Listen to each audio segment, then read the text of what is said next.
And I felt like that if I had an opportunity, to go out and give back, to a certain cause, and to help young people, have a chance to see a different vision and see a sense of hope, if hope wasn't there before. And if I could find a way to get into that position, it was the right way for me to go.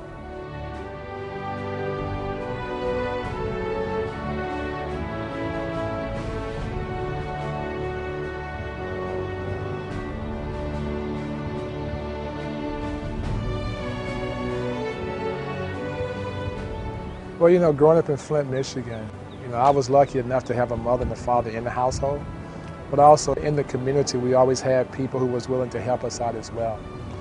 So when you have that type of support, it gives you a chance to be successful. And people knowing that people are there to give you an opportunity to do the right things. So I always felt like, how could I pay those people back? Minneapolis is home for me. I was trying to figure out, once I left the NBA, which direction would I go in? Would I stay on the East Coast and live in New York? I love New York City. It's a wonderful place to live. I had a great time in Chicago, but I just felt like that Minneapolis was the right place for me.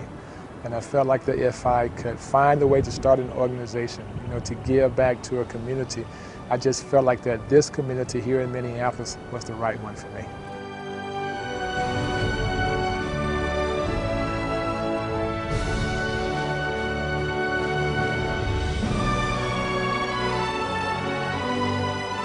I think when you work in smaller groups, you have a chance to get to know the kids better, and you can sit down and listen to exactly what they need to get from you, as a mentor, so you can help them grow and move in the right direction. Sometimes when we begin to talk, we have our own ideas, and sure, we think that this could be right, for a young person, but until you hear their story, until you hear what they're thinking, that's how you begin to carve out a plan that you think that can work for them in the future. So I think it's very important for mentors to listen as well, because once you begin to listen, then you get to know that individual on a better basis.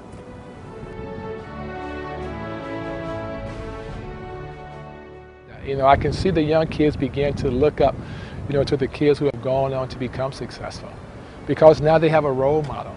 They have someone that they can identify with. And I think that's the most important in anything, in any kid's life, is to have someone that they can identify with.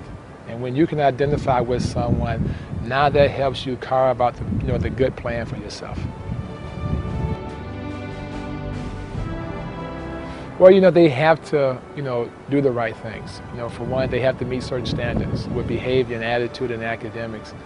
And if they don't reach those goals, they can't be a part of the program. But the beauty of the kids who graduate and who move on, and they go through high school and they get to college, we ask those kids to come back to become the messengers, because my message can become old. But when you have new kids coming in every year, if they can relate to someone who's close to them in age and have seen those kids go on to be successful, that message begin to, to get in and get deeper and deeper into what they're hearing. And to see how many more kids, that we can affect in a positive way. I like the community to continue to support, because without, the support of the community, this would not be possible.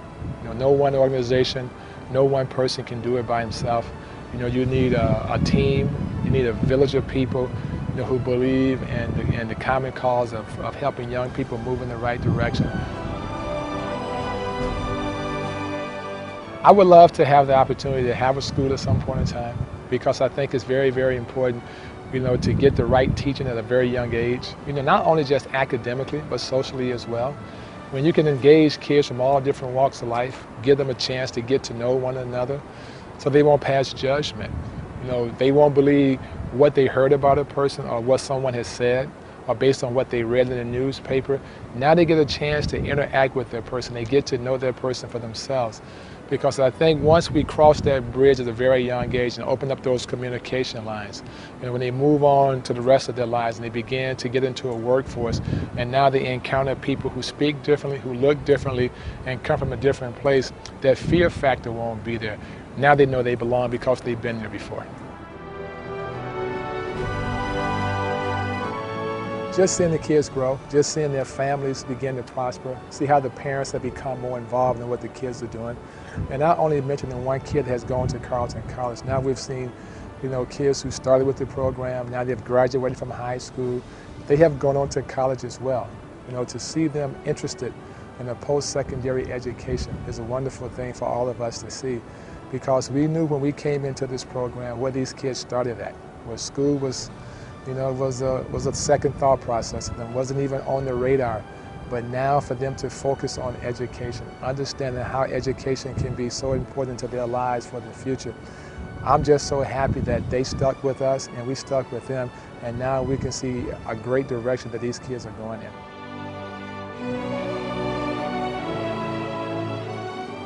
Well, when you grow up in a certain environment and every day you hear, well, you can't do this, and you can't do that, and you would never make it. So a young mind begins to believe that. So if you see despair, if you see negativity, that's what you see yourself doing for the rest of your life. But all of a sudden, if someone comes along and gives you just a sense of hope and puts you in a situation where you can see things differently for the first time, but also keep that promise, because so many kids have fallen to broken promises. And when you begin, to help them out and you show them that you care, the one thing that you have to carry out is that promise. And if you're able to carry out that promise and earn their trust, then you can help these kids move in the right direction very quickly.